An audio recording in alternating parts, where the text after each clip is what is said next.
Puji Tuhan. Ya, hari ini kita ada di tanggal 18 Agustus, ya, satu hari setelah kita merayakan atau memperingati kemerdekaan negara Republik Indonesia. Ya, berapa banyak Bapak Ibu Saudara yang lihat? Ya, saya nggak yakin, karena tadi pagi waktu saya tanya ini, mungkin yang ngangkat tangan cuma 2 orang. Ya, kayaknya segitu, sekitar itu 2 atau 3 orang. Berapa banyak Bapak Ibu Saudara yang menyaksikan live detik-detik memperingati proklamasi kemarin? Bisa angkat tangan. Wah, banyak loh, di sore lo kasih tepuk tangan, luar biasa ya. Yang pagi tadi cuma 2 orang saya tanya ya. Kemarin itu waktu saya nonton tayangan tersebut ya, itu kan dilakukan di 2 tempat ya, di Jakarta dan di IKN, di ibu kota Nusantara, di ibu kota Nusantara. Saya terkagum-kagum melihat bagaimana luar biasanya ya desain ibu kota Nusantara itu ya, luar biasa. Dan yang paling tiba-tiba itu menyentuh saya ya, kalau saudara lihat, saya kemarin lihat di TV apa ya, Kompas TV kalau nggak salah ya. Nah, saya lihat gitu ya, saat kamera itu diambil dari bagian luar gitu ya, bagian luar dari lapangan upacara. Jadi itu kan kelihatan kayak ada sayap gitu ya, kayak ada sayap burung Garuda lah gitu ya. Tapi hari itu, pagi itu, saya kok ngeliatnya lain ya. Saya kayak tiba-tiba, saudara nanti boleh lihat tayangan ulangnya ya, saudara boleh lihat, saudara boleh perhatikan. Itu bentuk sayap Garudanya beda. Saya tiba-tiba, saya menceritakan ini, saya merinding ya. Saya berkata gini, Tuhan, saya berdoa ini menjadi apa ya, sesuatu yang profetik gitu ya, sesuatu yang profetik. Kenapa? Kayak saya ngeliatnya itu seperti sayap kerubim. Ya, kalau saudara tahu tabut perjanjian itu dilingkupi sama dua sayap yang begitu ya. Nah itu persis begitu. Saya melihat di dalam pandangan saya, entahkah orang lain melihatnya seperti itu atau enggak, tapi waktu saya nonton, tiba-tiba saya gitu, saya berdoa, Tuhan, saya bilang biarlah ini menjadi sesuatu yang profetik, bahwa Indonesia akan penuh dengan kemuliaan Tuhan. Katakan amin ya. Indonesia akan penuh dengan kemuliaan Tuhan, dan Tuhan ada di tengahnya. Tuhan menjadi center. Semua orang akan sujud menyembah kepada Yesus Kristus. Amin. Ini yang kita doakan bersama. Nah, untuk itu di bulan ini kita masih ada dalam tema Rebuild Mission, membangun kembali hati misinya Tuhan.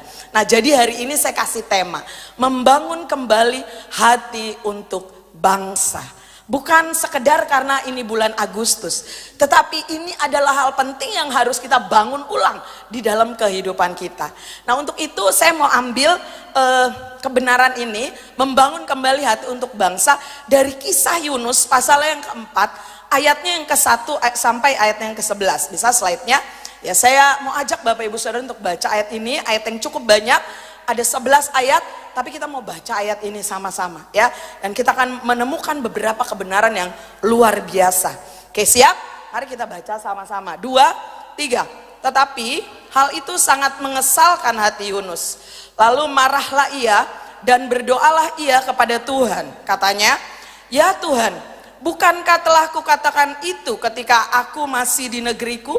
Itulah sebabnya maka aku dahulu melarikan diri ke Tarsis. Sebab aku tahu bahwa engkaulah Allah yang pengasih dan penyayang, yang panjang sabar dan berlimpah kasih setia, serta yang menyesal karena malapetaka yang hendak didatangkannya. Jadi sekarang ya Tuhan, cabutlah kiranya nyawaku, karena lebih baik aku mati daripada hidup.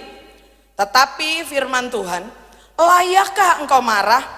Yunus telah keluar meninggalkan kota itu dan tinggal di sebelah timurnya. Ia mendirikan di situ sebuah pondok dan ia duduk di bawah naungannya, menantikan apa yang akan terjadi atas kota itu. Lalu atas penentuan Tuhan Allah, tumbuhlah sebatang pohon jarak melampaui kepala Yunus untuk menaunginya, agar ia terhibur daripada kekesalan hatinya. Yunus sangat bersuka cita karena pohon jarak itu.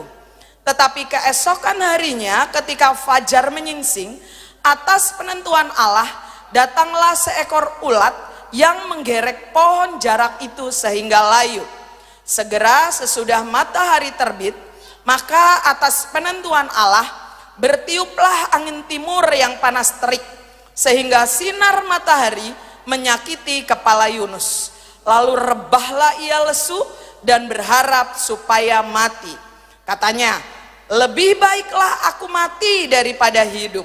Tetapi berfirmanlah Allah kepada Yunus, layakkah engkau marah karena pohon jarak itu? Jawabnya, selayaknya lah aku marah sampai mati. Lalu Allah berfirman, engkau sayang kepada pohon jarak itu, yang untuknya sedikit pun engkau tidak berjerih payah, dan juga tidak engkau tumbuhkan, yang tumbuh dalam satu malam dan binasa dalam satu malam pula. Bagaimana tidak aku akan sayang kepada Niniwe, kota yang besar itu, yang berpenduduk lebih dari 120.000 orang, yang semuanya tak tahu membedakan tangan kanan dari tangan kiri, dengan ternaknya yang banyak. Amin. Ya, Bapak Ibu Saudara dikasihi Tuhan, saya percaya di tempat ini semuanya tahu membedakan tangan kanan dan tangan kiri. Coba mana tangan kanan, angkat tangannya. Oke, tangan kiri mana? Oke, berarti semuanya bukan orang Niniwe ya. Karena di sini semuanya tahu membedakan tangan kanan dan tangan kiri. Orang Niniwe, penduduk Niniwe adalah orang yang tidak bisa membedakan mana tangan kanan dan tangan kiri. Saya pernah ketemu dengan orang seperti ini. Jadi ada bukan orang Niniwe ya, orang Indonesia, tapi dia bingung. Saya ingat banget waktu itu dia datang dari pedalaman, terus diajar naik motor sama teman saya. Jadi waktu suruh dia, ayo belok kanan, belok kanan, dia belok kiri, belok kiri, belok kiri, dia belok kanan gitu. Dia bingung kanan sama kiri. Ya, tapi saya bersyukur karena sore hari ini saudara tahu mana yang kanan dan mana yang kiri. Ya, kisah ini ya yang kita baca tadi, kisah ini menceritakan tentang kemarahan Yunus, silakan slide-nya, kepada Tuhan. Oleh karena Tuhan mengampuni dosa-dosa bangsa Niniwe setelah mereka mengambil keputusan untuk bertobat. Jadi ini kisah kemarahan Yunus karena Tuhan mengampuni Niniwe. Kenapa? Karena Niniwe bertobat. Nah, marah yang dimaksud di sini saya cari gitu ya. Apa arti sebenarnya dari marah yang dimaksud ditulis di sini? Marah di sini dia berarti kesal, sakit hati, kecewa.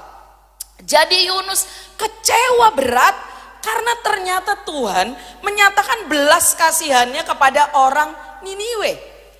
Yunus tidak suka bangsa itu dipulihkan dan diselamatkan. Dia lebih suka melihat bangsa itu binasa dan dimusnahkan Tuhan. Dia begitu benci sama Niniwe ya, karena dia menganggap Niniwe itu adalah musuh Israel. Bahkan saking kecewanya,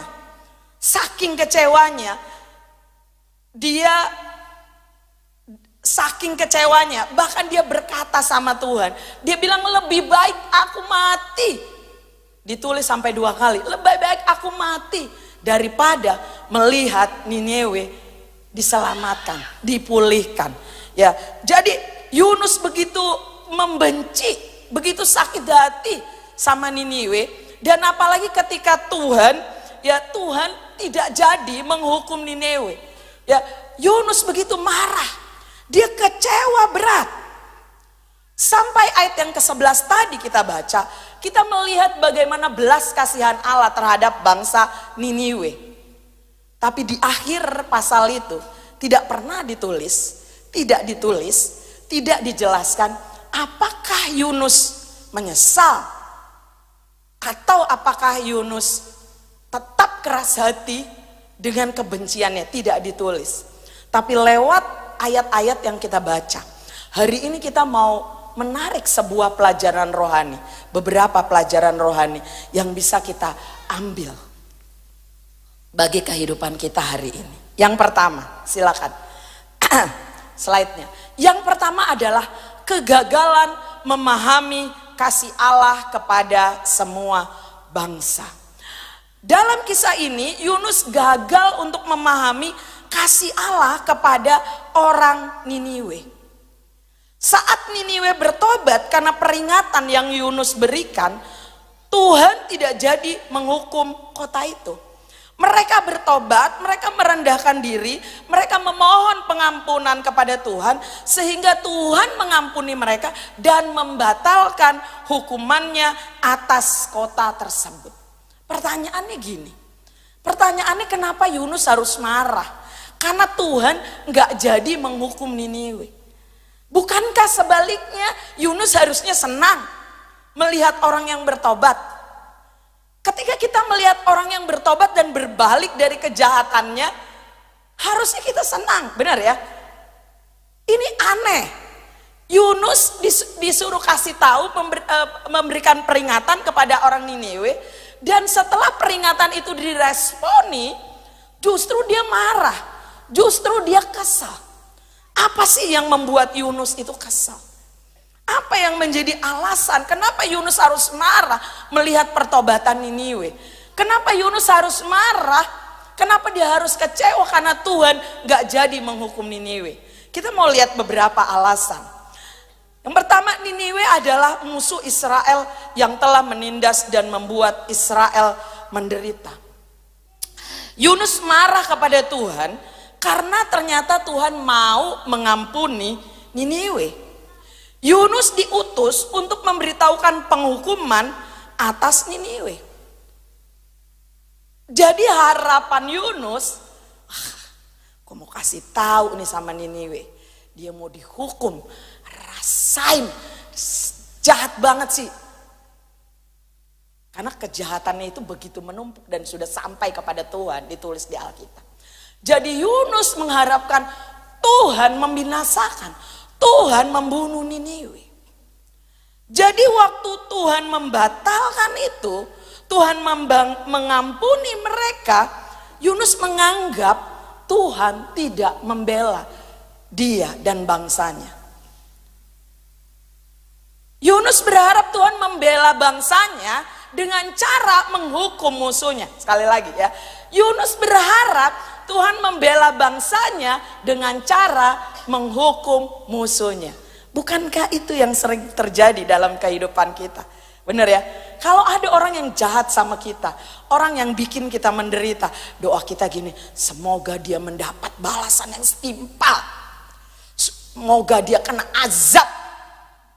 Ya, makanya ada segala macam sinetron, azab ini, azab itu ya.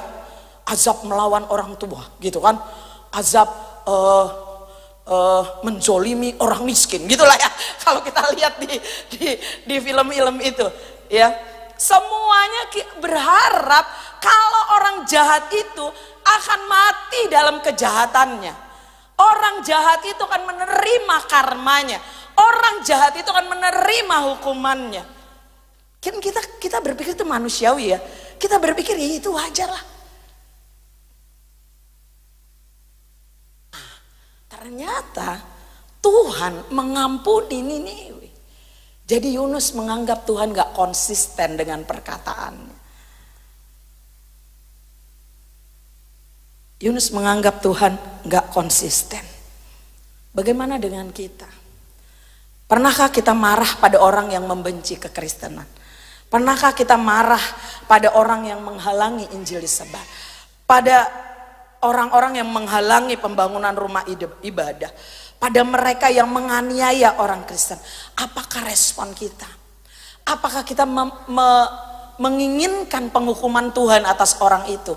Atau sebaliknya kita merindukan pertobatan orang itu? Di sore hari ini kita belajar bahwa kekristenan tidak pernah diajar untuk membalas kejahatan. Katakan amin. Kekristenan tidak pernah diajar untuk kita membalas kejahatan dengan kejahatan. Tapi Tuhan mau kita membalas kejahatan dengan kasih, dengan kebaikan.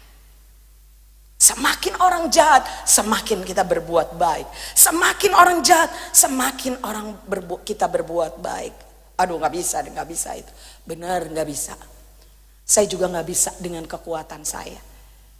Tapi ketika kasih Allah ada di dalam kita, amin, Dia akan memampukan kita untuk dapat membalas hal yang jahat dengan kebaikan. Kita bisa mendoakan mereka. Kita bisa memberkati mereka. Kadang-kadang kita terpatok pada pesan Tuhan ya, atau apa yang Tuhan ucapkan kepada Abraham. Aku akan memberkati orang yang memberkati engkau. Aku akan mengutuk orang yang mengutuk engkau. Yang mengutuk itu Tuhan, bukan kita. Ya, jadi jangan ambil apa yang menjadi haknya Tuhan. Tapi tugas kita berada di zaman anugerah. Tuhan bilang ajarkan kita untuk kita mengasihi, untuk kita memberkati, untuk kita mengampuni bahkan orang-orang yang menganiaya kita. Tapi kebencian Yunus begitu memuncak. Saudara ngerti? Kalau orang benci sama orang lain sampai di ubun-ubun katanya gitu ya, tindakannya menjadi nggak benar. Ya. Tindakannya akan menjadi menyimpang. Bahkan dia bilang, Tuhan lebih baik aku mati aja daripada ngeliat bangsa itu diselamatkan. Melalui kisah Yunus ini kita belajar ya bahwa kenapa Yunus marah. Slide-nya. Kenapa Yunus marah? Karena Yunus menolak kenyataan bahwa Allah, slide sebelumnya, bahwa Allah mengasihi bangsa-bangsa lain juga selain Israel. Yunus menolak kenyataan bahwa Allah mengasihi semua orang. Yunus pengen bangsanya saja yang dikasihi. Jangan sampai kita juga terjebak dalam eksklusifme yang seperti itu. Oh Tuhan, kita aja yang diberkati Tuhan. Kalau yang di luar itu jangan berkati Tuhan. Bila perlu hukum, bila perlu kasih penderitaan, bila perlu biar mereka mengalami Tuhan sakitnya. Kita mendoakan hal-hal yang buruk, kita mendoakan hal-hal yang jelek. Enggak, kalau Tuhan mengasihi kita, Tuhan juga mengasihi orang lain. Tuhan mengasihi kita, Tuhan juga mengasihi bangsa-bangsa lain. Tuhan mengasihi Nineve, Tuhan juga mengasihi Indonesia. Amin. Tuhan mengasihi semua orang. Dan Tuhan karena hal itu Tuhan memberikan pelajaran kepada Yunus melalui apa? Melalui ulat, pohon jarak dan angin timur. Dikatakan seperti itu ya. Melalui Tuhan bilang gini, karena kamu menolak kenyataan bahwa Allah mengasihi bangsa lain selain Israel, Tuhan kasih pelajaran Yunus melalui ulat. Waktu Yunus keluar dari kota itu, dia ada di pinggir, dia lagi memperhatikan apa lagi nih yang Tuhan mau lakukan terhadap bangsa ini. Tiba-tiba dalam kekesalan hatinya tumbuh pohon jarak. Waduh enak, lumayan adem, kesel, ada yang ngademin ya. Tapi dalam satu malam dikatakan pohon itu digerek sama ular dan menjadi layu. Dan setelah layu nggak berhenti sampai situ, ada angin timur ya yang meniup sehingga dikatakan Yunus sangat kepanasan sampai kepalanya sakit, mungkin pening banget ya. Hari-hari ini cuaca lagi ekstrim. Waduh, kalau kita keluar rasanya panas banget, udah hati panas, kepala panas pula. Yunus bilang, Tuhan kayaknya bener deh, lebih baik aku mati aja daripada begini. Terus Tuhan bilang sama Yunus, layakkah kamu marah? Kamu marah karena apa? Karena pohon jarak yang kamu nggak tanam, yang tumbuh dalam satu malam dan mati juga dan binasa juga dalam satu malam. Bagaimana aku nggak akan sayang kepada Nineve, bangsa yang besar itu. Yunus, Tuhan sedang mengajar ini bahwa jiwa 120.000 orang lebih jauh lebih berharga daripada pohon jarak. Tapi kebencian Yunus, kemarahan Yunus membuat dia tidak melihat itu. Dia tidak melihat bahwa 120.000 jiwa itu begitu berharga. Dia lebih penting kenyamanannya. Dia lebih penting pohon jarak itu yang memberikan kenyamanan buat dia. Tuhan sedang aja.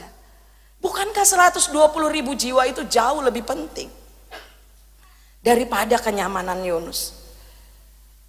Melalui kisah Yunus kita menyadari bahwa Allah mengasihi semua orang, apapun suku dan agamanya. Karena setiap orang begitu berharga di mata Tuhan. Setiap orang punya tempat yang khusus di hati Tuhan. Dan Tuhan tidak pernah menghendaki kebinasaan orang tersebut. Amin. Tuhan tidak pernah menghendaki kebinasaan orang tersebut. Mari kita lihat ayatnya. Di dalam Yehezkiel 18 ayat yang ke-23. Dan Yehezkiel 33 ayat yang ke-11. Ya, saya mau ajak saudara wanita baca 18 ayat 23 dan pria baca 33 ayat yang ke-11. Ini dalam bahasa Indonesia sehari-hari, bis ya. Mari wanita terlebih dahulu, 2, 3. Apakah kau pikir aku Tuhan yang maha tinggi senang kalau orang yang jahat mati? Sama sekali tidak. Aku ingin ia meninggalkan dosa-dosanya supaya ia tetap hidup. Pria, 2, 3.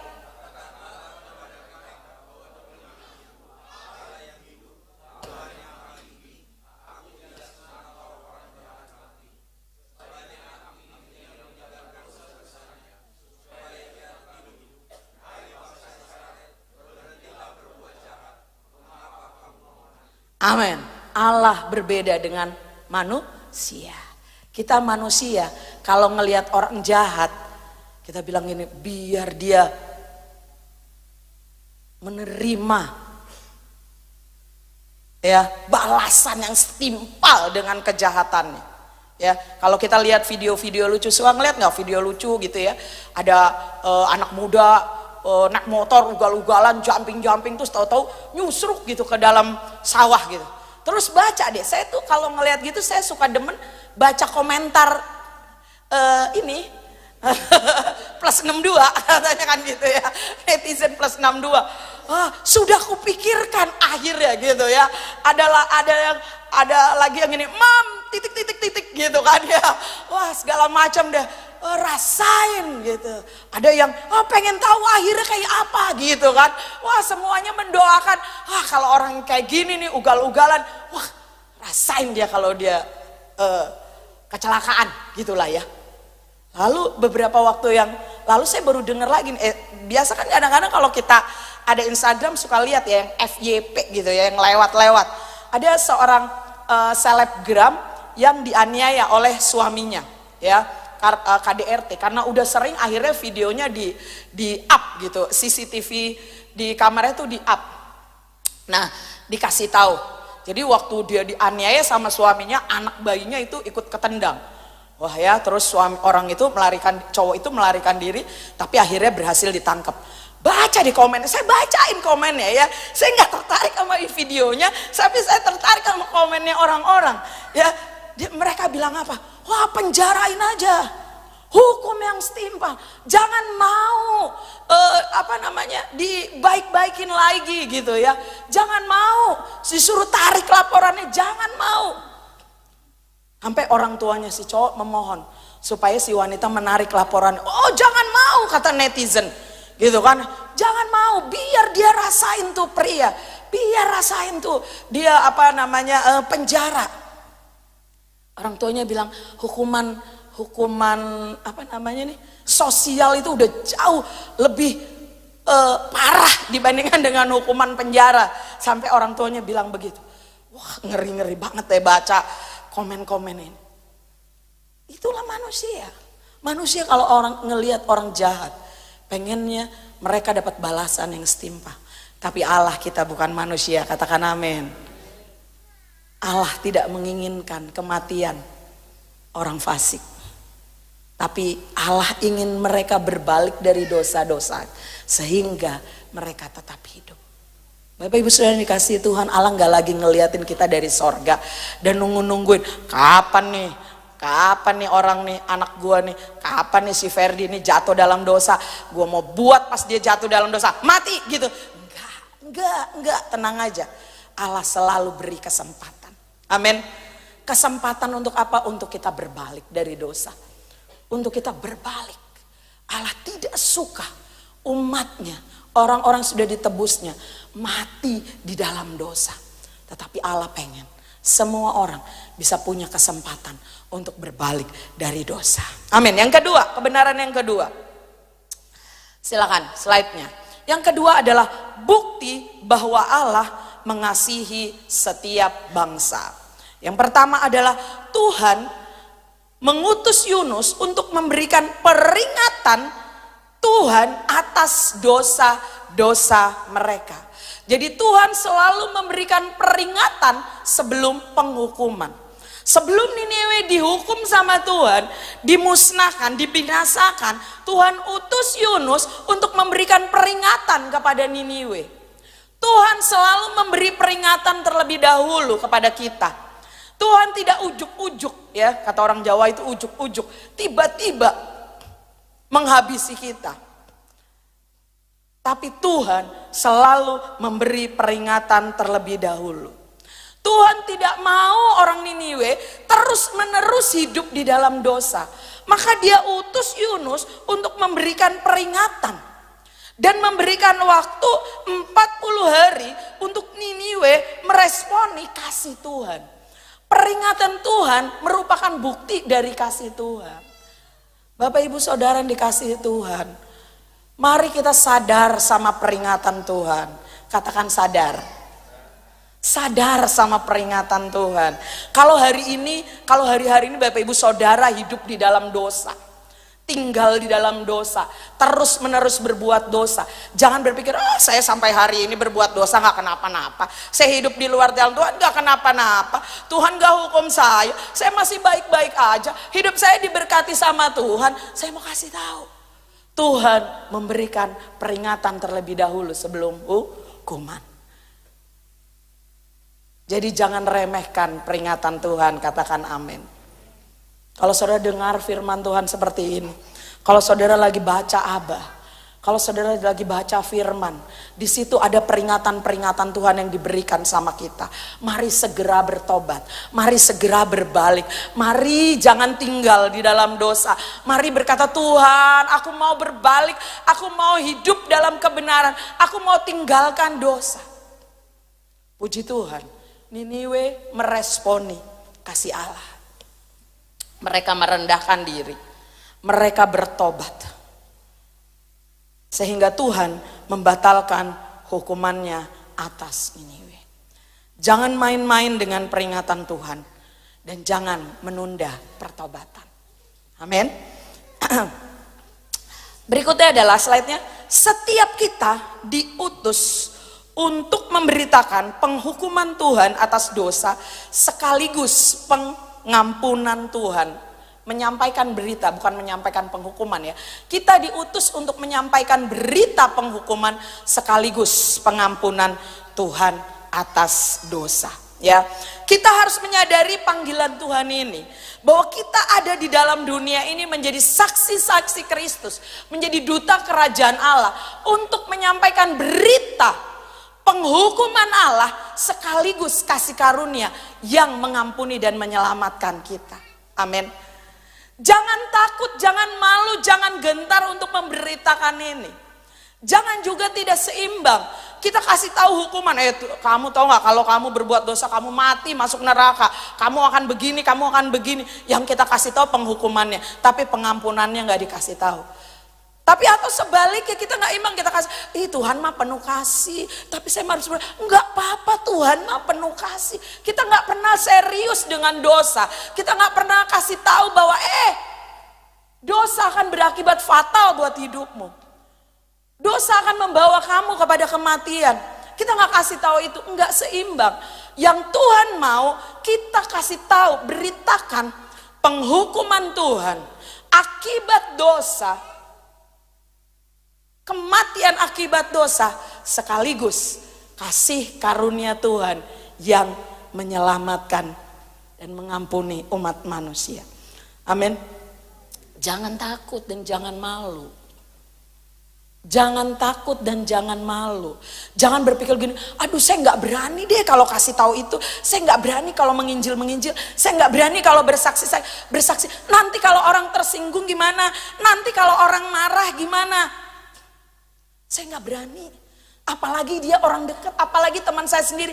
Udahlah, saya pura-pura nggak tahu aja. Saya tutup mata sama semua dosa-dosanya dia. Saya pura-pura bego aja. Daripada nanti hubungan kita jadi nggak enak. Kita harus berani. Amin. Jangan takut untuk menyatakan kebenaran. Jangan takut. Kenapa? Karena siapa tahu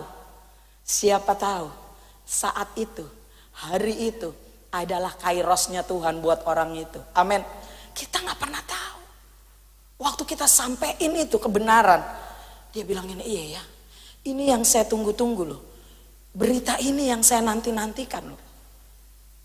Selama ini saya menunggu ada orang gak yang berani tegur saya. Nah hari ini saya dapetin kebenaran. Saya mau berbalik dan orang itu akan diselamatkan. Amin. Bisa nggak terjadi orang itu tersinggung marah? Bisa. Bukan nggak bisa. Tapi jangan sampai kita dikuasai sama pikiran itu terlebih dahulu. Lakukan aja bagian kita. Sisanya Tuhan. Kenapa? Karena Tuhan berjanji bahwa Roh Kudus akan menyertai kita sampai akhir zaman. Dia memberikan kuasa kepada kita waktu kita menyampaikan berita kebenaran. Jadi Bapak Ibu Saudara jangan takut untuk cerita Injil.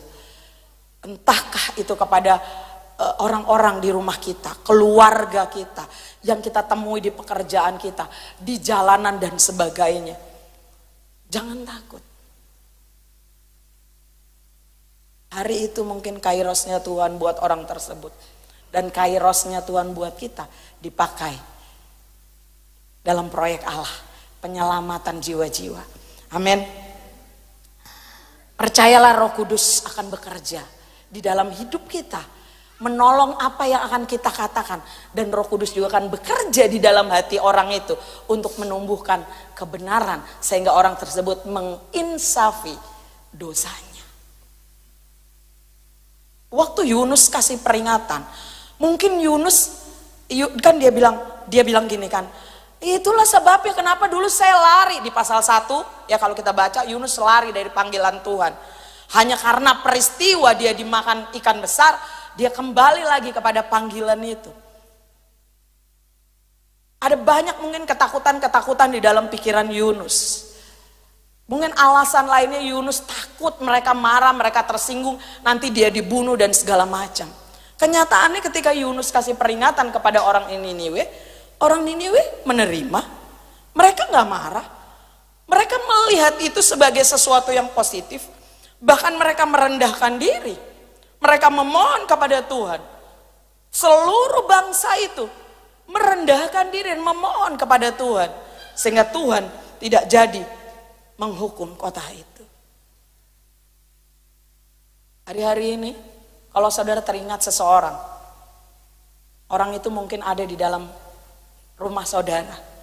Orang itu mungkin adalah teman chatting saudara. Orang itu adalah orang yang saudara temui mungkin di pasar, di tempat pekerjaan saudara. Sudah lama saudara pengen banget untuk memberitakan Injil kepada orang itu, memberitakan kebenaran Tuhan. Tapi sampai hari ini saudara masih menahannya karena ketakutan-ketakutan. Hari ini jangan lagi takut. Amin. Allah menyertai saudara. Saya bisa panggil pemain musik, silakan. Jika Tuhan mengasihi Niniwe, tentu Tuhan mengasihi bangsa ini juga. Niniwe dengan penduduk 120 orang dianggap sebagai kota yang besar pada waktu itu. Apalagi Indonesia. Amin. Berapa kalinya Niniwe ini ya? Luas daratannya dikatakan 1.913.578,678 km persegi.